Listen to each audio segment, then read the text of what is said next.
envie d'entreprendre, volonté de réussir, regardez le Club Éco d'Objectifnews.tv avec la Banque Populaire Occitane. L'aéroport Toulouse-Blagnac, le partenaire des entreprises du Grand Sud-Ouest, vous présente le Club Éco d'Objectifnews.tv.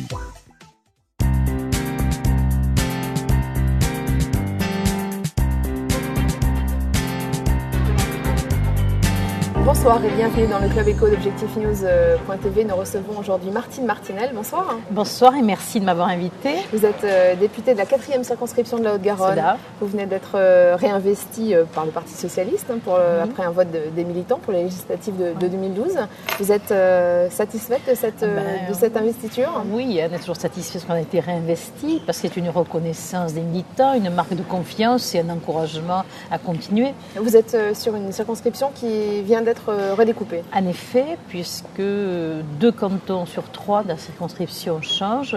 Je vais donc être la candidate dans les cantons 1, si on met des étiquettes, le plein centre-ville, le canton 3 de Toulouse et le canton 12 avec le Mirail, les Pradettes, Saint-Simon et l'Ardenne.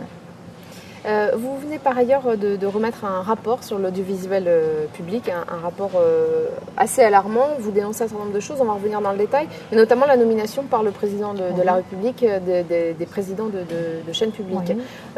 Cela dit, j'ai l'impression que même en dehors du Parti Socialiste, de plus en plus de voix s'élèvent sur ce point. Même Nicolas Sarkozy, je crois, semble revenir sur cette décision. Actuellement, j'avais déjà été l'auteur d'un rapport sur chaîne publique, on l'avait déjà dénoncé.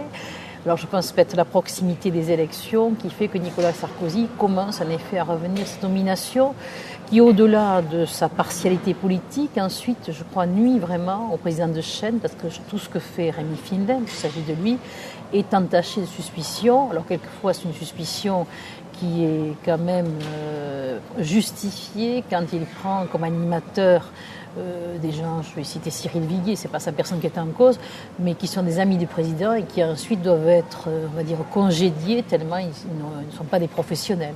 Donc vous êtes pour un nouveau mode de nomination qui pourrait être lequel?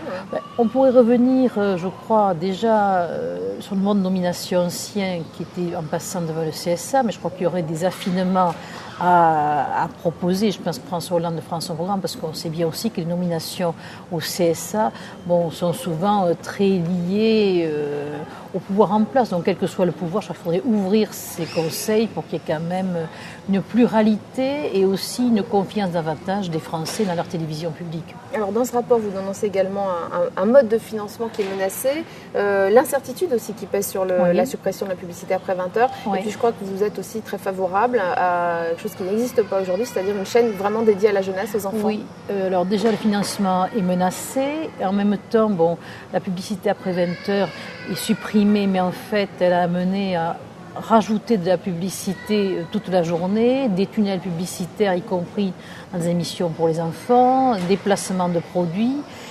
Et oui, je suis favorable à une chaîne pour la jeunesse, puisqu'il n'en existe pas actuellement. C'est dans le cahier des charges de la télévision publique. Et moi-même, je dépose une proposition de loi pour qu'on ait une chaîne France 4 vraiment identifiée, sans publicité, pour les enfants, avec des émissions de qualité enfants et adolescents. Vous dénoncez aussi la fusion entre RFI et France 24. Oui. En ce moment, les équipes de RFI sont en train de déménager aussi pour rejoindre les équipes de France 24. Est-ce que c'est pas trop tard? Alors écoutez, je crois que ce n'est pas trop tard parce que finalement tout le monde est en train de revenir en arrière.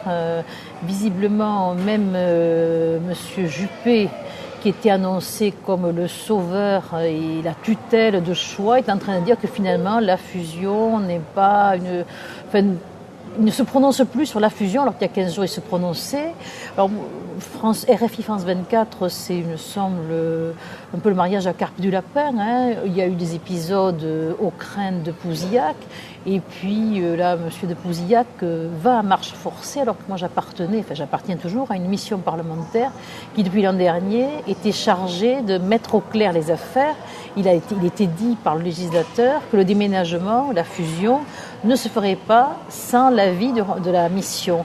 Or, la mission n'a pas encore rendu d'avis, tellement l'affaire est devenue conflictuelle. Et M. de Pouzillac a entrepris et le déménagement et la fusion. Mais je crois que c'est hier ou avant-hier, les sénateurs ont voté contre les crédits accordés à ce déménagement extrêmement coûteux. Puis il me semble surtout que la grève de RFI a du sens parce que c'est pas le même métier qu'un journaliste de radio et journaliste de télévision. Et puis il y avait aussi une qualité de RFI, une ancienneté, une antériorité qui mérite d'être valorisée.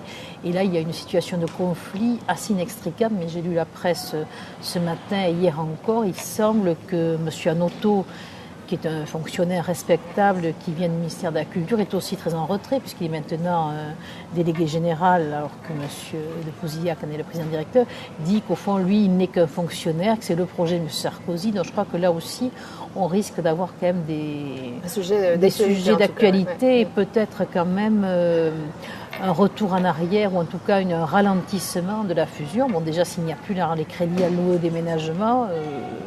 Et puis l'autre jour, nous avons auditionné Jean Lucas, qui a dit bien sûr qu'il avait un devoir de réserve, mais qu'il avait été journaliste à RFI, qui considérait que la place de RFI n'était pas forcément avec une télévision. Vous êtes saisi au sein du PS de ces questions de médias. Vous êtes candidate, vous aimeriez être ministre de la Communication? Honnêtement, je crois qu'il ne faut pas être présomptueux. Il y a beaucoup de candidats. Pour moi, je suis à la Commission Culture, ravie d'avoir pu faire ces 2 rapports l'an dernier et cette année. Et puis, je travaille dans une commission, un groupe à l'Assemblée pour la campagne de François Hollande. Donc pour moi, on va rester à des choses raisonnables. Votre regard sur la campagne présidentielle? Je crois que cette campagne présidentielle va commencer vraiment en janvier. Je pense que François Hollande a raison de ne pas se précipiter. Bon, je crois qu'elle va être aussi assez violente.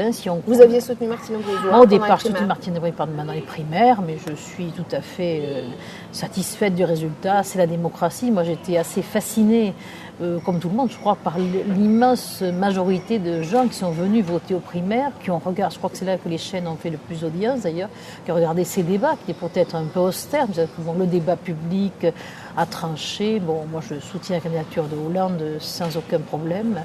Mais on voit à l'Assemblée, quand les questions d'actualité qui sont des questions au gouvernement, ça s'est transformé, pour la majorité, en campagne présidentielle. Et au lieu de poser des questions au gouvernement, actuellement, l'UMP et le Nouveau Centre d'ailleurs posent des questions à François Hollande. Donc quand même, c'est à la fois bon signe, ça montre une inquiétude, mais aussi je crois qu'il y aura une grande violence et qu'on en est quelquefois à traiter de sujets qui sont au niveau des poubelles. En particulier le ministre de l'Intérieur, je pense qu'il donne une image quand même un peu lamentable. Alors, il y a une pêche aux électeurs d'extrême droite, mais je ne crois pas que ça valorise. Pour moi, la candidature doit, après, il ne faut pas être présomptueux et attendre la suite. Il y a encore beaucoup de temps et beaucoup de travail. Merci Martine Martinet. Merci à vous.